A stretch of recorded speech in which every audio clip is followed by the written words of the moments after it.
La SNCF ne demande aucune augmentation au 1er janvier pour elle-même. Déjà, pour 3, elle-même. oui, Bon. déjà Et 3%, la deuxième chose, beaucoup, je hein. pense qu'il faut que le train soit ouvert à tous.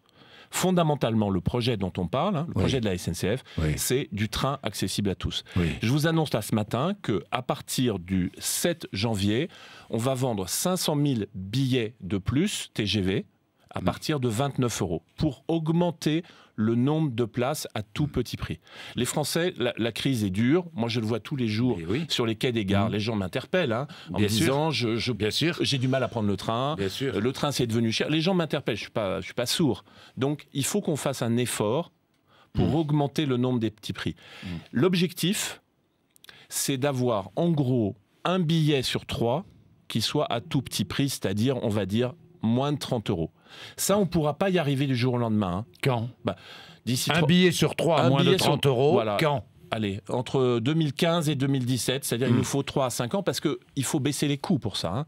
Si vous ne baissez pas les coûts, vous faites du déficit. Donc il faut baisser les coûts. Déjà que la situation économique de la SNCF est moyenne. Oui, mais vous savez comment est-ce qu'on a fait très moyenne, quand on a même, inventé Ouigo, quand on a inventé Ouigo, le TGV à bas coût, Barbara Dalibard, qui est la patronne du TGV, elle a, comme une industrielle, elle a pris tous les coûts qui font les prix et elle les a torturés un à un. Par exemple, le train qui fait un Ouigo, il roule 13 heures par jour au lieu de rouler 9 heures. Si le train roule 13 heures, ça veut dire que sur le prix du billet, vous avez une répercussion inférieure. Et vous prenez tous les sujets comme ça un à un, et c'est en baissant les coûts qu'on pourra baisser les prix. Et c'est ça ce que je veux. C'est du train accessible à tous.